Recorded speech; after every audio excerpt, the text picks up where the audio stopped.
Well, I'm Dr. Robert Corley. I'm the director of the Global and Community Leadership Honors Program at UAB, University of Alabama at Birmingham. I'm a native of Birmingham, Alabama, born and raised here, and was educated at Birmingham Southern, then did my doctoral work at the University of Virginia on basically Southern history. Ended up doing my dissertation back home. I came back and did work on race relations in Birmingham and looked at the period from right after World War II up until 1963, following the demonstrations and the church bombing, to really examine what it was that caused Birmingham to be in this situation of while other southern cities were beginning to adapt and change to the demands of the civil rights movement. Birmingham was resisting more and more until the point at which Dr. King came here and really forced the issue out in the open. Basically, it started the process of undoing segregation, Jim Crow, in Birmingham. But that's the focus of my work, and I've also been director of the Center for Urban Affairs here for a number of years prior to this job. So I've done a lot of work in the community, have a lot of interest in, what it is that causes change in a community, how do communities constantly reconstruct themselves, who has the power to make things better, different, that sort of thing. Well, tell me a little bit about that in the sense of, you and I talked earlier about school board and your role here in the city and your efforts there, and in particular your efforts with the Civil Rights Institute. Yeah. How does, obviously Birmingham has gone through a lot of change in your lifetime here, and what are those factors that allow people to change or force change upon people? And I'm thinking of, I guess, from my perspective, thinking about the changing world around us, both here and abroad, and we're increasingly connected. So how do communities embrace change eventually? Yeah. Well, in the case of Birmingham in particular, very slowly.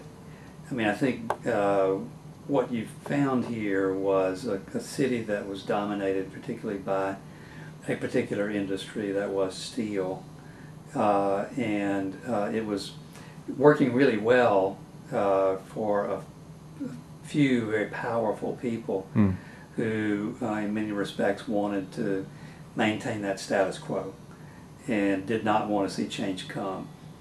The reality was, however, change was coming.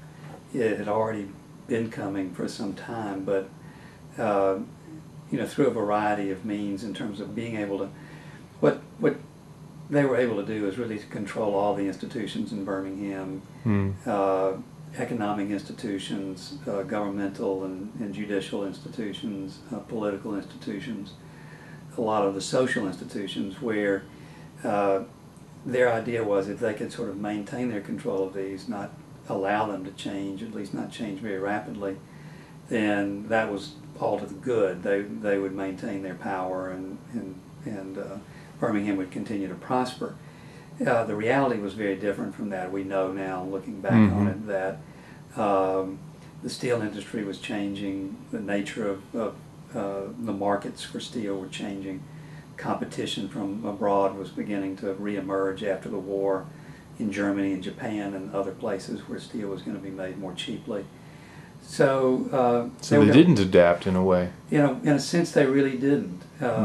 They were forced to adapt. And I think that there is a tendency, particularly for powerful people, to resist change. It really is in the nature of power, I think, to want to maintain itself. And so when people have things sort of arranged the way they like them, then they don't want to tamper with it. They want to try to, they may change around the margins. Yeah. What's interesting about what happened in Birmingham in 1963, it was very dramatic, and you had demonstrations in the street, and you had a lot of people proclaiming the need for change in Birmingham. And finally it did occur, but when you really go back and look at what changed, it really was quite minimal.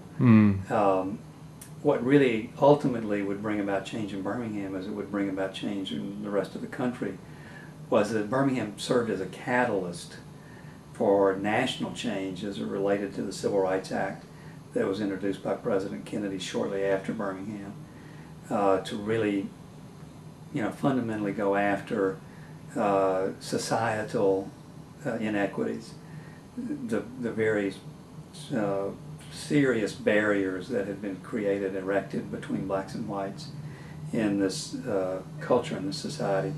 And it took national legislation, in addition to continuing court orders and other things, outside forces, brought to bear in Birmingham to really generate the kind of change that was necessary, that, or at least force the leadership to recognize the change that was coming. The other thing is that the most important thing really was the Voting Rights Act in 1965, which empowered the black community here politically. Mm. Without that political power, without that ability to vote, hold office, run for office, the levers of power were still controlled completely by basically the white elite that had always controlled them. Now the difference is that the power is more shared, more broadly, and it's not just white institutions, white corporations that control things. And when you look at, for example, the major employer now in Birmingham is UAB. We're far and away the largest employer here. In fact, I think we're the largest employer, creator of jobs in the state. Mm-hmm. And when you look at the nature of UAB, the nature of what we do, our product, if you will, is education. It's knowledge, trying to enlarge the lives of people, enlarge the minds of people. We're also engaged in major healthcare, the business of healthcare, but that's also in the nature of trying to improve people's lives, make them overall have a higher quality of life.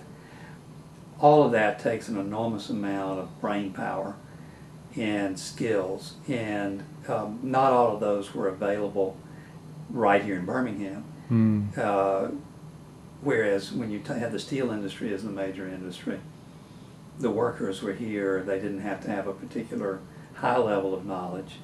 They just basically did what they were told.